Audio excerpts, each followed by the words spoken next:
What's going on, everyone? Juicebags here, and welcome back to some Orcs Must Die 3. We're working our way through the Rift Lord campaign and getting those 5 skulls, and next up is the Dragon Boneyard. Let's hop right in. And here we go. Now, this is another war scenario, and this is an awesome war scenario. That is for sure. This is one of my favorite war scenarios in the game. And you have a nice little lovely area that you can set up inside as a last resort. Now, as you see, just to start off, we've got these 2 lanes out front opening, and the enemies will come in through this path. Now, they're going to split here and go in different directions. However, if you come right back down to this area, we will start setting up for our final or last resort kill box first, and then of course we will move out from there. Now, this one's got that 30-minute par time, and you can without a doubt get pushed if you're not careful. Now, by blocking this area and that area that I just blocked, you are forcing everything from these first waves in through this kill box. Now, we will have to move some barricades later on, so we're going to want to make sure that we're ready to do that when the time comes. However, for now, we're just going to go ahead and set up directly inside here. So, going to go with our stone staff, the jar of ghosts, a healing trinket. Now, I'm bringing the healing just for convenience sake. The core or the rift is right there, so you can run back and get healed. However, there are just lots of archers and lots of dynamite archers on this one, so I personally usually take a ton of damage, so bringing that healing trinket along for convenience. Then, of course, we got the ceiling laser, the spike wall, the window of butterflies, a grinder, some barricades, brimstone, and tar. So let's just go ahead and get set up. We're going to go something like this. We're going to go with a spike wall, a grinder, and a spike wall right up front. We're going to get a little brimstone action in. Let's go ahead and get... we'll get some tar as well. We'll grab some ceiling lasers, drop those in. What else can we use here? Well, we want the windows up there for a little crowd control. Let's get that in. We can grab another grinder right there at the corner, and we've got a pretty solid last resort area set up here. So let's go ahead and get started. We will end up going with some war machines later on, but just to get things started off, I like to do the last resort first and then work on the upfront damage from there. Once your last resort is in place, of course, then all you're looking to do is really reduce the par time. So we'll get that upfront damage in after we get a good solid last resort set up. So I'm just going to come out here and get some killing in just to help speed things up just a touch. And enemies will quickly be at our gate here. So I'm not going to keep them from smashing through. We're just going to let them get it done. Now, you will have quite a bit of enemies pathing around. And we're going to set up some kill over in this area later on. The Saw Blade Launcher is a very, very powerful tool on every map. This one no different. So Saw Blade Launchers would be a very nice choice to bring into the mix as well. Now, eventually, we're going to have enemies busting through over on this side. So we're going to want to prepare for that, but we've got several ways before we need to worry about it. So we're just going to go ahead and hop on in and just grind it out over in this kill box. So here come the enemies. You got lots of freedom here, as you don't really... You've got a lot of options as far as what traps to bring. Like I said, the Saw Blade Launcher is just an incredible tool, really, in almost every aspect of the game. So the Saw Blade Launcher is super powerful to bring, no doubt. I like this setup just because I've got a huge amount of love for the grinder from the previous Orcs Must Die games. The grinder is just super cool in my opinion. It's definitely not the most useful trap in the game. However, I just absolutely love it. So I try to fit the grinder in wherever I can. And here come those dynamite archers I was talking about. We do have some gnoll hunters. Now, one thing to remember about gnolls in general, not just the hunters but the grenadiers as well, is that they will charge you directly. So with that in mind, they don't care about the rift. So they don't cost any rift points if they get through. So you can, if you don't want to deal with the gnoll hunters, just run back to the rift and let them go on through. and it's not going to cost you any rift points at all. So we will go ahead and just get Mr. Ogre here all smashed up, and then it's just kind of a waiting game as we wait for the rest of the enemies to come on through. So early on here, the first wave is very slow. There's a lot of pathing going on with the enemies walking back and forth. We're going to do some things to eliminate that as we get into it. However, right out of the gates, you just kind of have to wait it out if you go with this last resort setup first. So we're going to continue to blast them. We've got our laser beams in place to help out with some of the heavier mobs, and just going to keep burning them down. Stone Staff for the win, no doubt about it. I'm trying to conserve as much mana as I can, but also use the Stone Staff quite regularly.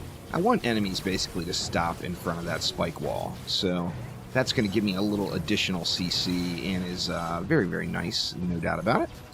So we're just going to continue to burn them up. You got a lot of enemies on this one, just lots of enemies.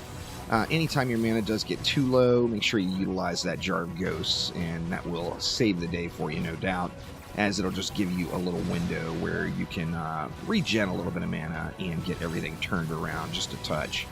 So let's just continue to spray them down. We will build this kill box out just a little bit further, and then after that, it's going to be all about upfront damage. So we're going to get some war machines out there.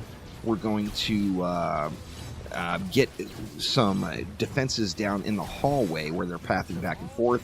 You can see it on the mini-map there, kind of like central western of the map. The enemies will walk back and forth in that area a little bit. Now that, of course, eats up your par time, so we will want to get a little kill over there to make sure those enemies are getting dealt with properly. We can go ahead and throw another spike wall down right here at the end, just to give us a little bit more power right at the end of the kill box. And then from there, it's pretty much just burn them up. So we got one more dynamite, or it looks like two more dynamite archers left in the pack there. Make sure to line of sight those guys, of course. Now, the healing trinket obviously is a complete option slot. It's just a little bit of convenience, as you don't really take a ton of damage on this one when you're playing it like I'm playing it. However, you will take some damage, so it saves you from ever having to run back to the core. So good stuff there.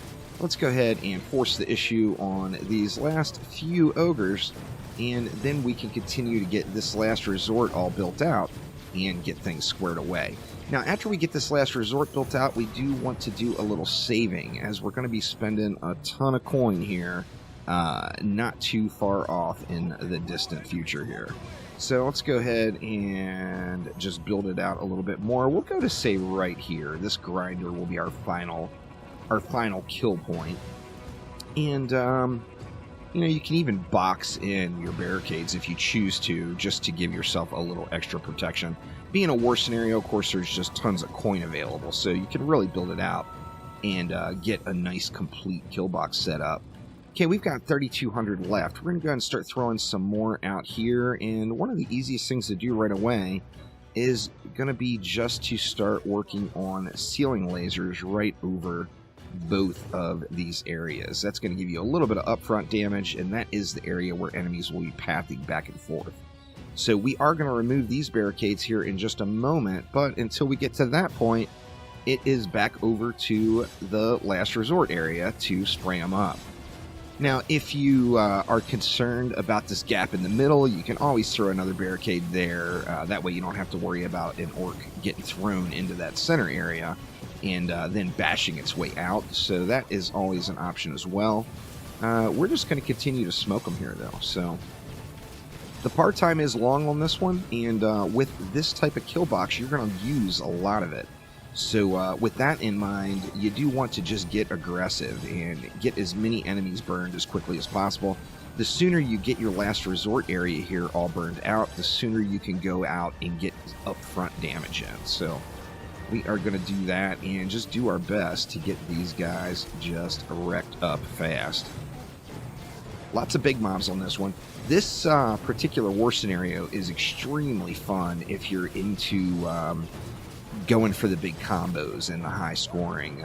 You see, this, of course, is not a combo setup at all, and we're still getting lots of double-digit combos in the mix, but This particular map is super duper fun if you are on the hunt for combos, there's no doubt there.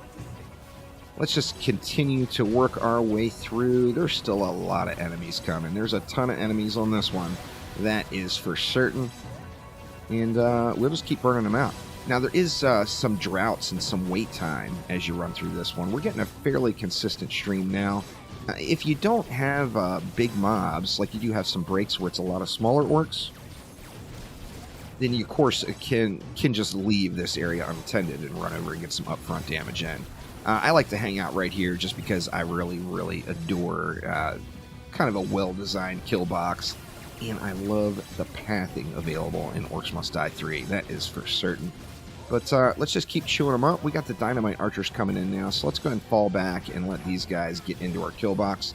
Now remember, we are going to have those gnolls coming throughout this map, so they're not going to be every wave. However, there are quite a few gnolls. Remember, when the gnolls come, the easiest thing to do is just to run up into your kill box, and that, of course, will give you some protection versus those baddies. So we are going to keep saving it up. We don't have to worry about the other side yet, but we are going to have to here real soon.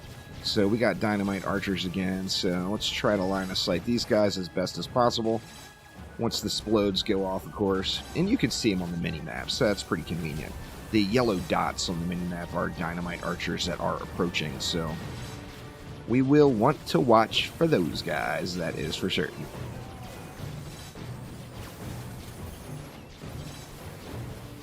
Let's see, we got another opportunity. We can drop a little bit more upfront damage. Let's go something like a little brimstone. Just anything to start thinning the herds a little as they're pathing back and forth. Now, don't get too carried away quite yet. As I mentioned, you are going to want to save, as we're going to do some big barricade work here in just a moment. So you're going to want to save up for that. So you're going to want to have some coin ready to go for some massive barricade placements. Lots of ogres, lots of trolls, and lots of fun. I've been having an absolute blast in Orcs Must Die 3. There's no doubt. I'm assuming everyone else is enjoying it as well. But definitely a super fun launch. Now let's get on over. We're going to go ahead and drop some right here in preparation for what's to come. And what else? We don't want to put any CC over here, really.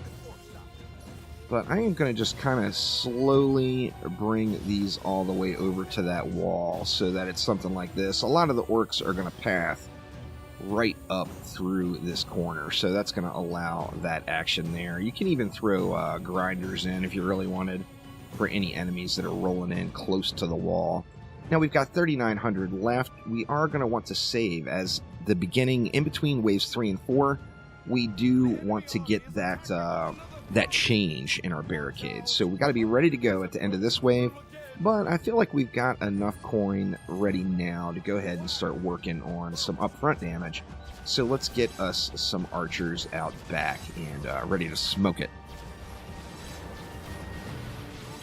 Lots of enemies coming through, and you see there was some kills going off over on the other side. You see the combos generated over there. So the little bit of damage we've got in that area is paying off. And the thing that makes the ceiling lasers nice over there is that it's constant damage. It's not going to be huge damage, but it is constant damage. And constant damage is a very nice thing in the world of trap resets, that's for sure. We got some heavies rolling in. We're just kind of waiting for the pathing now. And from here, we're going to want to save all of our coin available. Next wave, that far lane is going to open up, and we need to prepare for that. So we are going to just continue to save up any coin generated. Remember, bigger combos equals more coins. So you want to make sure you're not just out there killing everything yourself out front. If you get some combos generated, you are going to earn more coin, and that's just going to make life so much easier, of course. With that in mind, let's wait for another big push to come in, and we'll drop our jar. I have not been utilizing that quite enough this run. I am a big fan of the jar ghost. I just like it when I get hit and enemy gets feared automatically. To me, that just seems like really good stuff. So I do bring the jar of ghost a lot. I know it's not necessarily a fan favorite, but it is without a doubt a favorite of mine for sure. Trolls are going down quickly, and we just got to continue to let them burn here. We've got what? We've got 7,400, so we actually have more than enough coins saved up now, I'm pretty sure. You see on the mini-map, we have no dynamite archers, so we can get up here and get uppity on the enemies now. I'm pretty sure we have more than a sufficient amount of coin to get the job done at this point. Now, at the end of this wave, we gotta be ready to sell. Remember, the deal with Rift mode is there's no breaks. You get that 3-second countdown. So if there's something you need to sell or relocate, you need to be ready to go at the end of the wave. That is for certain. So we're going to continue to burn them up here, but I am going to keep an eye on the mini-map and get ready for when the end of the wave starts to approach. So here come our gnolls. Lovely, lovely gnolls. Let's go ahead and drop another jar in here now while the gnolls are active. Come on in, gnolls. We got one of them down anyway. There's still one more. He just got CC'd up over in the corner. I think it will probably... Or no, he's not dead yet, so... Let's just continue to chill right inside of the kill box here until we are able to get him. Alright, now, looking, we're getting close to the end, so I want to be ready to go. If you don't sell these barricades in between the waves, it is a deal breaker. So make sure you are ready to go when you get to those final orcs. I'm just going to wait it out right here and let the enemies die that are up in there. So we're going to sell those off, and now we need to barricade across this way. So going to go just something, say, like this. We're going to barricade there, and then we'll barricade just right across like that. Now the enemies that come through that lane are going to have to path their way up and around. So now we can focus on all upfront damage. So time to get the kill in, and the overkill, and every other sort of kill you could possibly want. So let's go something like that, and then we've got 3,700 left, and we've got a little bit of time, so let's go ahead and run up front and get ready with another bank of archers. Now this particular map, the boss is a boss that's going to revive or resurrect enemies. This is the one map where the boss, I don't really feel like it's necessary to kill him out front. This particular boss, you can actually let him come in and get into your kill box. They're not going to disable any traps. They're not going to break any barricades. They're going to go right through the pathing that you have intended for them. So you are able to just do what you want with them. So for the boss on this one, I'm not going to do anything special. Not setting up that that ballista out front like I normally like to do. And as we wait for enemies, we're just going to continue to burn here. So most of this lane is getting wrecked. Now the bad side about pathing past the rift, of course, is you are going to hear enemies at the rift about 1,000 times, and they are almost there. That is for certain. So you are going to hear that over and over again as the enemies path past the rift room. And, you know, that's triggering to quite a few folks, and I do realize that, but I just feel like it's a really safe and secure build. We've got lots of part-time left. We're starting to collect lots of coin. Yeah, I mean, the sky's the limit. You can continue to just set up more and more and more and more. But now we've got a little bit of upfront damage. We've got a nice last resort killing area. So we've got the bases kind of covered. Any of the coin generated now, you can go just directly into putting more and more and more archers out front, just to thin the herd even more as they come running on in. 13 minutes left. We still got a whole lot of wave 4 to go, so we will burn up a lot of this part-time. The war scenarios do take a while to do unless you build right out front. Now, this particular map, of course, we've got that kind of side entrance over there. So if you did build out front, you would have to build another kill box over there. And, you know, nothing wrong with that at all. But as I mentioned, just the pathing of mobs is one of the things I really find quite enjoyable about Orcs Must Die games. I just love pathing enemies around. Now, if you go with the blade wall, or the saw blade launcher, pardon me, you will have a lot more upfront kill. I didn't bring it along on this one just because I don't want to use the exact same traps on every single run. However, it is really powerful. We all know it. It is OP, that is for certain. So let's go ahead and continue to blaze them up here. You know, we've got a decent stream coming into the Last Resort kill box now, so we're able to just focus a lot of attention here. Not really going to worry about popping the jar anymore unless I absolutely need to, if I feel like I'm getting pushed, as I just don't want to slow the progress of the enemies coming into the kill box now. Let them in, let them die. So that will be just fine. Come on in, Mr. Troll. The window of butterflies do a great job at turning them around anyway. It's just awesome CC. So just going to save my jar here for any last resort type situations. And we are just about there. We still, what, 11 minutes left? And we're just about burned wave 4 now. So we're getting to the final few enemies here in wave 4.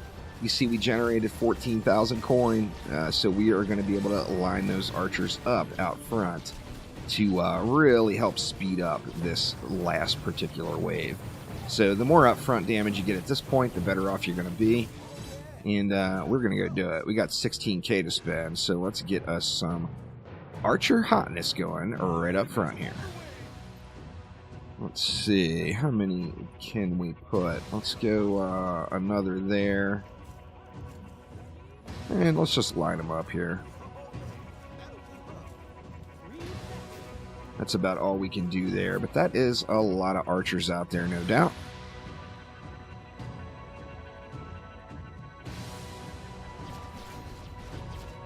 And Zelzador. Zelzador, as I mentioned, is just going to destroy, or pardon me, it's just going to revive or resurrect enemies. So no barricades are going to go down. No traps are going to be disabled. So with all that in mind, I personally just never feel the need to get out front and kill Zelzador right out front. So you got a moment here to chillax and just wait. You still got 10 minutes of part time left. So you've got lots of part time to go, and you're able to just kick it in the main killing area and wait for the bads to come on in.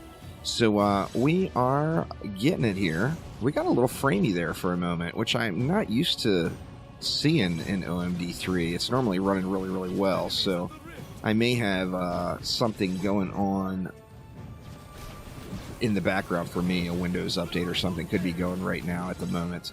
So I do apologize for that, but we are gonna get him, there's no doubt. Still got that Null Hunter, he got slapped. And there we go, the Null is down. Now we see Zelzador is inside now.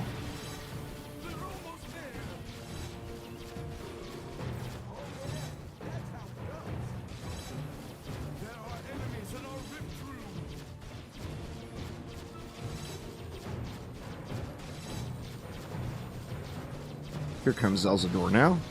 So Zelzador can just come on into the kill box. Not super duper healthy compared to some of the other bosses. The enemies that they revive, you know, they're going to revive whatever is around there, or resurrect whatever is around. However, you can CC Zelzador, and you can just sit there and burn old Zelzy right down. So GG's there. We are in good shape, and well, we got an armored ogre that's rolling through.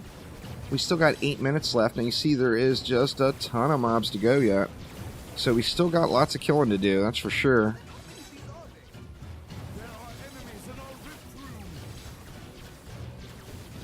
Well, I think we're able to get it down here. Burning through these bads without any issue. I'm super close to starting my PlayStation playthrough, y'all. PlayStation 1, I did an Xbox or PlayStation vote, and PlayStation 1. So I am going to be playing through Orcs Must Die 3 on the PlayStation 4 from a new player perspective without any unlocks, just getting through the game for the first time. Now, of course, I did do all of that here on stream. If you look back at the stream VODs here on the PC. However, we are going to have a PlayStation playthrough going here soon. Now, I do want to eventually get to a point where I'm doing regular streams from various platforms with Orcs Must Die 3, so I will be playing on the Xbox as well. I will probably end up doing that live as far as playing through the game there. I am a keyboard and mouse player, y'all, and my aim with a controller is ferocious. I cannot hit the side of a barn without a doubt with a controller or gamepad, so you all will have to bear with me on that one, that is for sure. This troll is just basically perma-CC'd almost. By the time he turns around and comes back in, the spike wall is ready to go again. So we got our last little push. We still got 6 minutes left, so lots of par time left to get our 5 skull win here. So we're just going to let them come on in. We'll burn them as they come. I'm not going to CC anything else unless they hit this second spike wall back here. Just going to let them do their thing and come on in here. The spike walls are so incredible. Just a wonderful, wonderful defense, and having the ability to knock down large mobs as well is just such a game changer and a lifesaver at times, that's for sure. So we managed to finish it with 6 minutes left. Obviously, the more aggressive you get and the more out front you go, the quicker you're going to get the job done. But there is the Dragon Boneyard on Riftlord difficulty and a 5 skull win. So thank you all so much for watching, and I will see ya next time around. Take it easy.